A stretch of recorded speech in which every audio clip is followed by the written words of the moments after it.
because I think what they send out is valuable. However, the daily email is definitely not recommended in my opinion. Got it.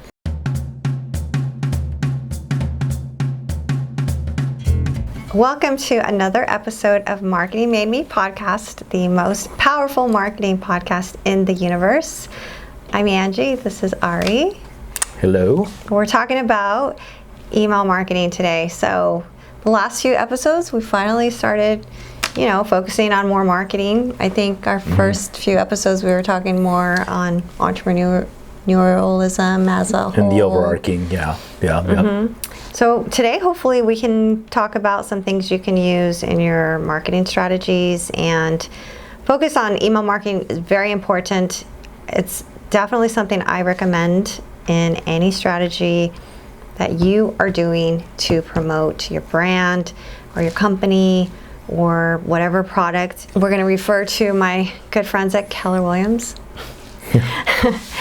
The database, your database is the engine of your business, and keeping in touch with your client base is so much more valuable than having followers on Instagram and friends on Facebook. Your email, that's where people go when they're doing their business throughout the day, when they're at work. Usually email is all business oriented, right? We're not emailing our friends really. No, I think everything's so fast with the phones. We don't need to. Email is a little bit more on the formal side of things, or you're doing asks, or you're saying a statement is what I'm feeling. It's almost like another version of press releases. I don't know. But kind of like one of those things where I'm not going to ask you, hey, I want all of us to go hang out. It's like, hey, I got this thing happening. I'm doing a GoFundMe or raising money. We need people to show up. Let's blast it out to our circles. So I think it's more on like the communication and yes for business, but also too on a social level where you're trying to bring I think more of the masses together in hopes that they reshare that to their networking circle to bring more people together. Yeah, email marketing. So, there's a lot of applications you can use for your email marketing. You could do a lot of free versions too. So what I do, I'm always on a shoestring budget, and I try and, give more of my energy as much as I can as opposed to my dollars wherever I can. And that's why email is so powerful. On top of social media is free as well, but you're always paying with your energy and your time. So there's a few applications that people use. Just depends on how big of an audience you're reaching, what is your list of customers, how many people are in your customer database. You could have 50, you could have 5 million, So what application is going to be best to reach? So what I use right now, for example, is MailChimp. They have Constant Contact. I'm not too familiar with Constant Contact. It's kind of like Mail. Yeah, it really is. Depends on what's the, I guess you'd say the frames you're using. Wouldn't you say like MailChimp's more like newsletter driven, or is it, Yeah. It's versus it's really great for that. Standard email, like communications, like intra web versus within the company. It stays within the company to communicate with you and them. Right, because it doesn't have to look pretty. Correct, yeah. To get the message across at all. Right? So I think we kind of, maybe let's break down like the types of email marketing there is. I guess if you're speaking to your company or to your close friends, you don't need to put the bells and whistles, right? Right, exactly. You just need to send the message, get it out. Exactly. But if you're going to speak to possible sponsors or vendors, okay, we need title, we need who, what, when, why, we need who's involved. So it's kind of like one of those things, maybe that's where MailChimp kicks in or Constant Contact kicks in. Yeah, definitely. And that just also makes me think of how to avoid becoming a spam sender. Yeah. Which, coincidentally enough, Gmail, they monitor, right? If they suspect your email looks like spam, you don't even get to the inbox of the person you're trying to reach. So in some ways, using graphics in your email lends to more of a spam user.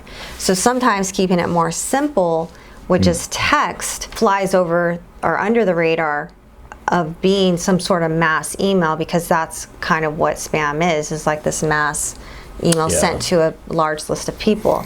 Yeah. So that's when you're really getting into email marketing. That's kind of one of the benefits to use MailChimp or Constant Contact, because they have built-in, gosh, I'm trying to remember the word for it, but it doesn't give you an encryption, but it's verified. So when you're sending to a normal email address like a Gmail, that it's not raising any flags, because those applications like MailChimp, Constant Contact, they already have built-in tools that will help you reach normal email addresses, because that's really the goal at the end of the day, right? We want people, for one, to open your email, but they can't open it if it doesn't even land in their inbox. So using those applications are definitely, good to lean on and use, just because they're already aware of some of the issues that Gmail will do. I mean, I can even speak to this.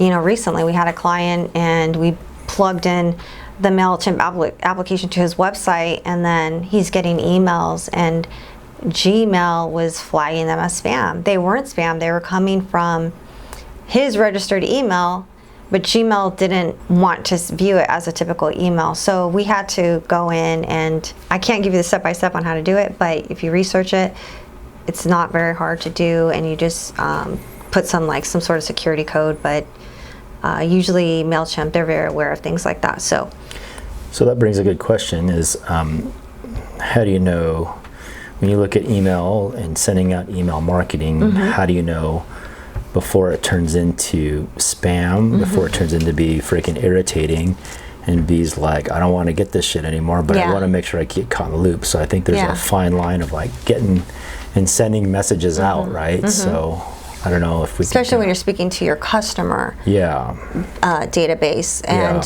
they recognize you as a business as opposed to being a friend in their inbox, right? So I think that's a good thing to know. Some people sign up for newsletters, right? So they're signing up to get your email. So that's the best case scenario, because when they see the email, they know what it is. It's not spam. They're going to read it. They actually signed up to get it.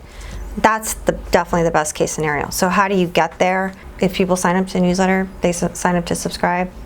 That would be the best case scenario. Or you want to get into this website really, really quick because you're super stoked you want to buy something, and then and then you can't get to the next part of the web, like the landing page, until you put your email address in. It's like, I guess there's creative ways, but I guess in the end, emails are worth some money to the person that's housing all these emails, because they have a client base, is what you can say. But I guess for me, on email marketing and emails, like, when does it become irritating, when does it become spam, and when does it become useful information? That's the question, right? You don't want to bombard it with anybody with too much email, and they're just fucking over it, and they just put it in spam. Even if they sign up for it, right? But at the same time, as a brand, as a vendor, as a person, you still want to get your message out. So, and in hopes that everybody clicks on it. So that's a challenge that's a good right? point.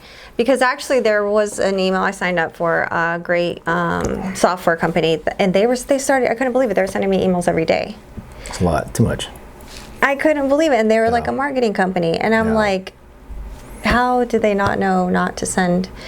I haven't unsubscribed though, because I think what they send out is valuable. However, the daily email is definitely not recommended in my opinion. Got it. What I would say is, depending on what kind of business you're in, because that's the other thing you have to take into consideration is the business you're in, right? If you're a real estate agent, which I, tend to talk about a lot, I think they expect frequent communication from their realtor. So that's okay to do a weekly email. Other industries, I would say once a month. Because that way, if people know you, they see your email, they're probably going to be more inclined to open it. I mean, it's one of those things where that's the challenge here, right? You want to get your message to the masses as quick as possible, but as you send to the masses and it's super consistent, it becomes on that verge of irritating. versus sending one singular email out directed to one person and having a conversation. So that's a challenge here. Like, do I want to have an email conversation with you and sell my business and have a conversation? And then if you say no, go on to the next and just build or develop relationships? Or you want to just send to the masses in hopes, let's say you send to 10,000 in hopes, like, I mean, your hope is what, 10 people? I think it's 1%. Yeah. You can expect to get a response. It's and fun, 1% of 10,000 is pretty good. Well, I mean, it's kind of funny, kind of like in a basic standard marketing class in college, which I learned is you send how many thousand flyers out, you get 1% back on a flyer response. Oh, yeah. It's a win, right? And then I'm assuming, or I'm gauging that that's what's happening to like this world we live in that's so tech savvy of communicating and getting information out. Like, you send how many thousands of emails out in hopes to get, like, you send 2,000 emails out in hopes to get maybe less than 2% back, and that's a win. So it's almost like everything's coming full circle, right? Or you send directly to 5 people, and 5 people respond, you close 5 deals. You know, so it's kind of like one of those. And there's no frills, no bells and whistles, so you have to balance embedded graphics, none of that. You balance those conversations and kind of, I guess, for once you understand the person or who you're selling to's personality, then you can communicate correctly. That's a good point. So I mean, especially for high value items, because they may feel, definitely they're going to feel like they're getting a better customer service experience because you are talking directly to them as opposed to a blanket email where you could tell your name was just inserted and you're kind of speaking to a broad audience. So I think that's a good point, how you are, or what you're selling basically. I think you should definitely have email marketing in your strategy. It's not hard to do. Like I said, especially with MailChimp, they have a lot of great templates. You could just open up, plug in, and upload your customer list. You can get your customer list from a bunch of places. Just ask people, like you were saying, even if you land on a website and you want, you can promote a 10, like we see that everywhere, right? We see that everywhere. Every shopping website we go to is like, sign up, you get 10% off. Who doesn't do that? Who doesn't want 10% off? I do. I do it every time. I fall for it basically every time. Especially if you know you're about to buy right there. So what happens? That company gets your information, and even if you don't buy that day, you're going to get an email. You're going to stay, maybe not top of mind, but something they call emails that you send out. They're called touches. That's a real estate term. They say you're basically keeping in touch with your customers. So I guess real estate's a really good example because it really is. It's like a one-time buy, and it really is. Eventually, when you start thinking of like a pyramid, like you buy a house, you're not going to buy a house again unless you're an investor or a flipper, or that's your business.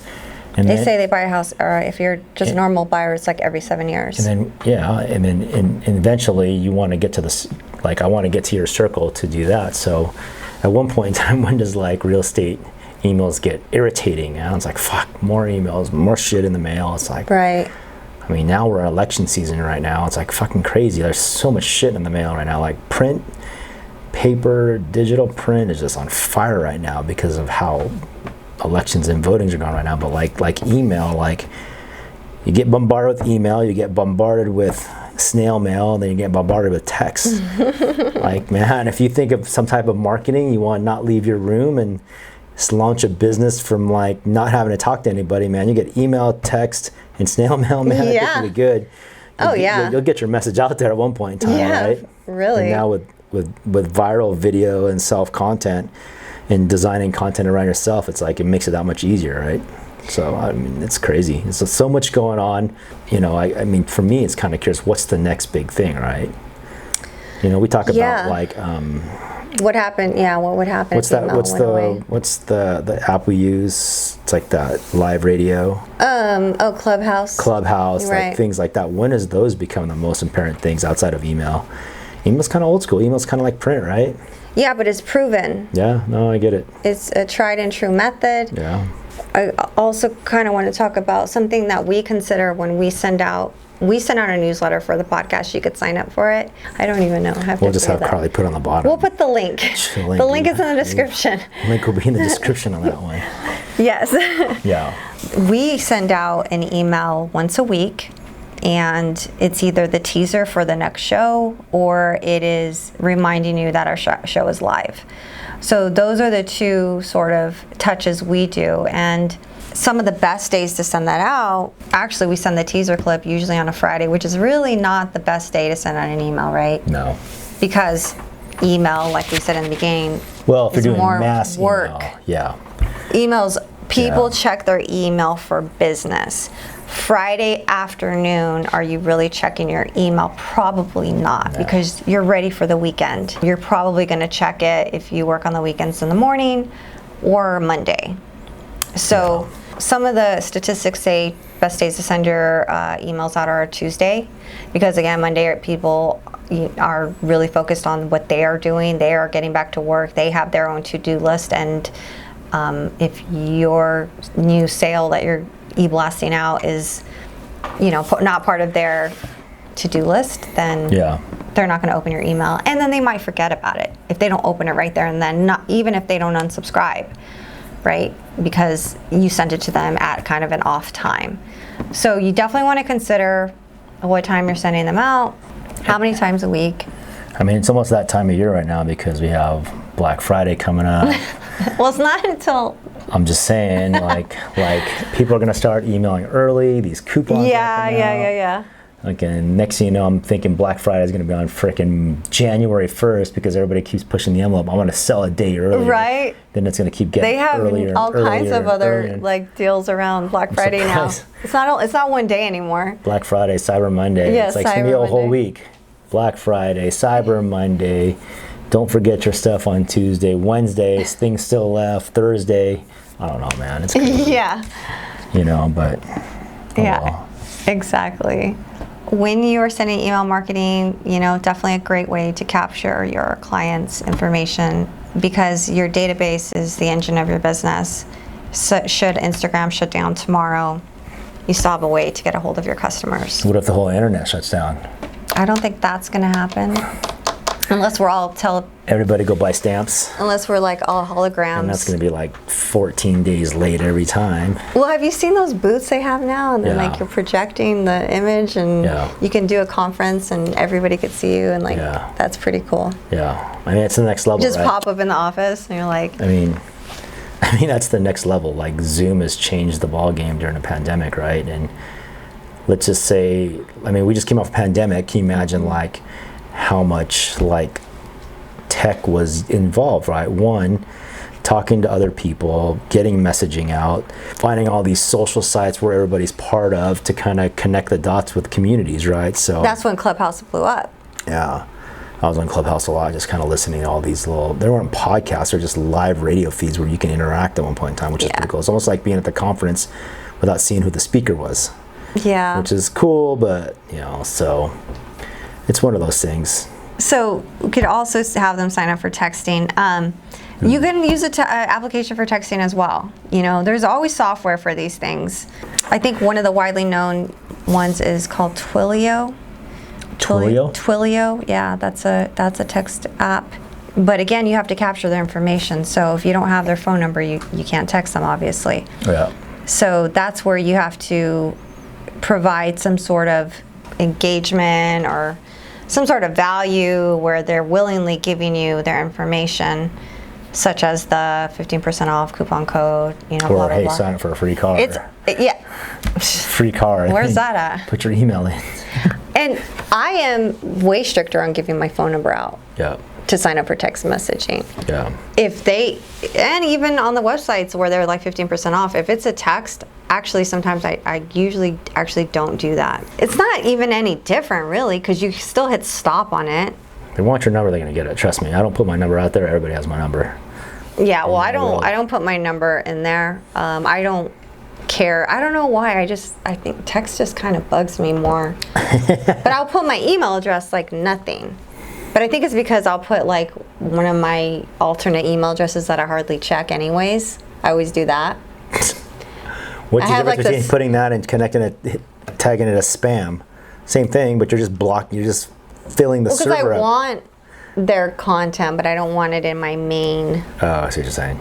My main Got it. info Got it. feed. It's just kind of like on this like stepchild email address that I'll check every once in a while and capture all my spam. If you really want to be mean, you can put your enemy's email address in there. Just kidding. Oh my God, man, that's a whole mess. I'm Try surprised. that. I'm surprised. I mean, well, now they have to like kind of have a DMV for email addresses, but I mean, I guess email marketing is still pretty relevant if you ask me.